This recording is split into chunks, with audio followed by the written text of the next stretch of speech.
प्यारे बच्चे, आज हम लोग बायोलॉजी में पादप हार्मोन, तंत्रिका तंत्र एवं मानव मस्तिष्क क्लास 10 का लेसन 5 में हम इम्पॉर्टेंट ऑब्जेक्टिव क्वेश्चन का टेस्ट लगाएंगे और आप लोग वीडियो के अंत तक बने रहे और अपना टेस्ट को देखकर अपना परफॉर्मेंस बनाए रखें।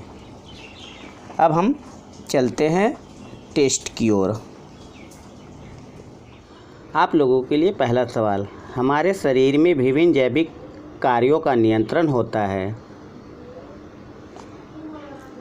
तो इसका आंसर हो जाएगा ऑप्शन सी, तंत्रिका एवं रसायनों द्वारा, जो शरीर की जैविक कार्यों पर नियंत्रण करता है। अगला सवाल, एब्सिसिक एसिड किस तरह का रसायन है, तो इसका आंसर हो जाएगा ऑप्शन डी, वृद्धि रोधक की तरह। और ऑक्सिन, जिबरेलिन, साइटोकाइनिन को वृद्धि वर्धक हार्मोन कहते हैं, जो पौधों को वृद्धि करता है। अगला सवाल, बीज रहित बीज पौधों के उत्पादन में ये सहायक है, तो इसका आंसर हो जाएगा ऑप्शन डी, ऑक्सिन एवं जिबरेलिन, इसीलिए इसे वृद्धिवर्धक हार्मोन के नाम से जाना जाता है। अगला सवाल है, निम्नलिखित में से कौन सा पादप हार्मोन है, तो इसका आंसर हो जाएगा ऑप्शन डी, साइटोकाइनिन।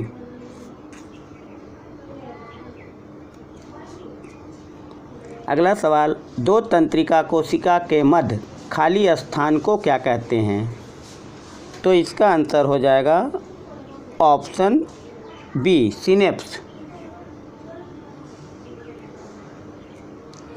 अगला सवाल, मस्तिष्क उत्तरदायी है, तो इसका आंसर हो जाएगा ऑप्शन डी, उपरोक्त सभी।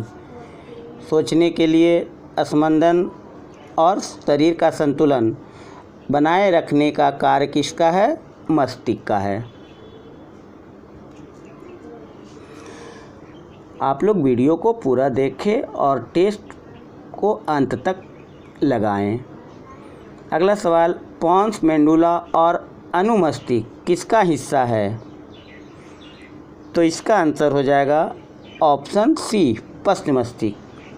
और अग्र मस्तिष्क, मध्य मस्तिष्क और पश्च मस्तिष्क ये मस्तिष्क का भाग है। अगला सवाल, निम्नलिखित में कौन सी अनैच्छिक क्रिया नहीं है, तो इसका आंसर हो जाएगा ऑप्शन डी, हृदय का धड़कना।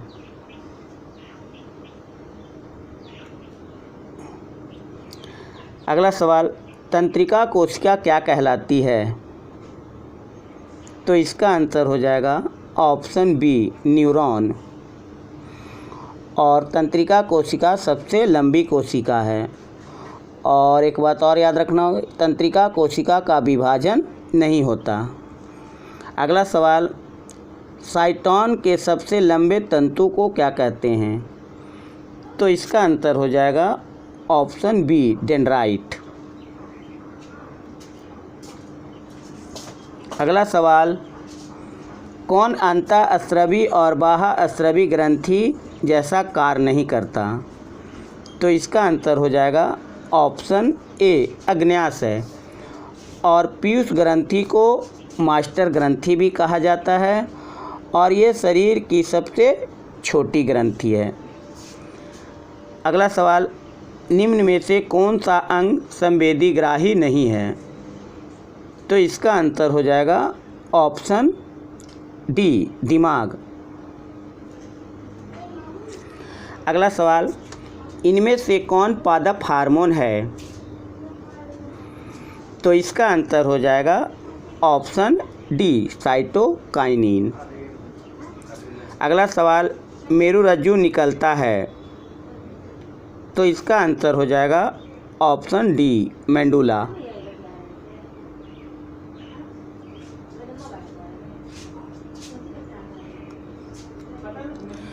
अगला सवाल, न्यूरॉन में छोटे शाखित प्रवर्धक होते हैं?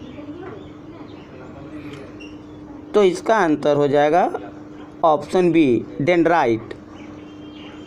अगला सवाल, पादपों में पाए जाने वाला वृद्धि हार्मोन निम्न में से कौन सा है? तो इसका आंसर हो जाएगा ऑप्शन ए, जिबरेलिन।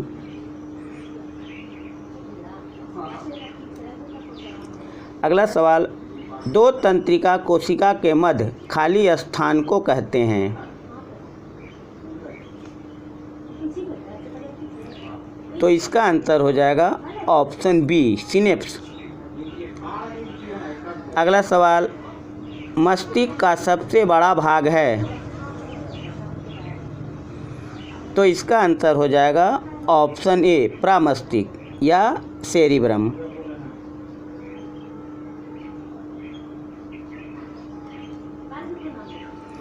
अगला सवाल है, यह पौधों के तनों की लंबाई में वृद्धि करता है? तो इसका आंसर हो जाएगा ऑप्शन सी, ए और बी दोनों, ऑक्जीन और जिबरेलिन। इसीलिए इसे वृद्धिवर्धक हार्मोन भी कहा जाता है। अगला सवाल, इस हार्मोन के प्रभाव से पत्तियां मुरझा जाती है? तो इसका आंसर हो जाएगा ऑप्शन डी, एब्सिसिक एसिड। इसीलिए इसे वृद्धि रोधक हार्मोन भी कहा जाता है। आप लोग वीडियो को पूरा देखकर टेस्ट लगाने का प्रयास करें ताकि अपना परफॉर्मेंस बनाए रखें। अगला सवाल, यह हार्मोन गैस के रूप में पाया जाता है? तो इसका आंसर हो जाएगा ऑप्शन डी, एथिलीन। और एथिलीन को फल पकने वाला हार्मोन भी कहा जाता है। अगला सवाल, सूचनाओं और चेतना का भंडारण इस अंग में होता है? तो इसका आंसर हो जाएगा ऑप्शन सी, मस्तिष्क में।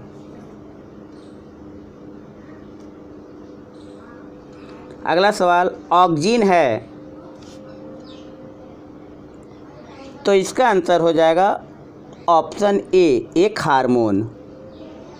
अगला सवाल, मानव में बुद्धि एवं चतुराई का केंद्र है?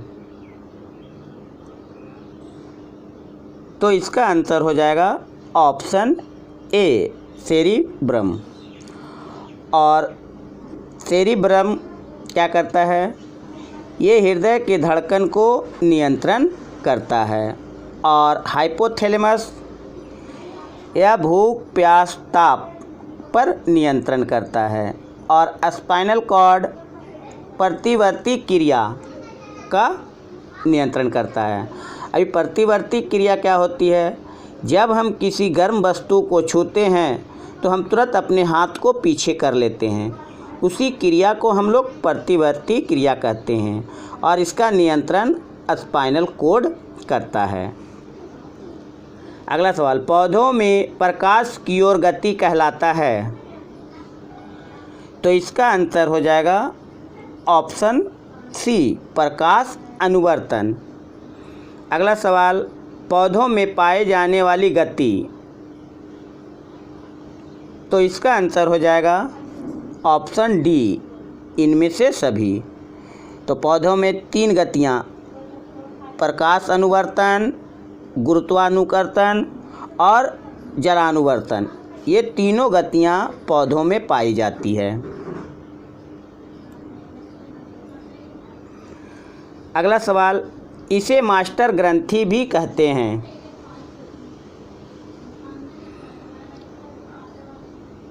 तो इसका आंसर हो जाएगा ऑप्शन ए, पिट्यूटरी ग्रंथि। इसे पीयूष ग्रंथि भी कहते हैं और ये शरीर की सबसे छोटी ग्रंथि होती है। और थायराइड शरीर की सबसे बड़ी ग्रंथि होती है। और इससे थायरॉक्सिन नामक हार्मोन स्रावित होता है।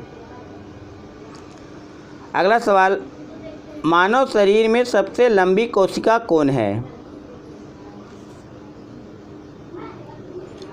तो इसका आंसर होगा ऑप्शन बी, तंत्रिका कोशिका।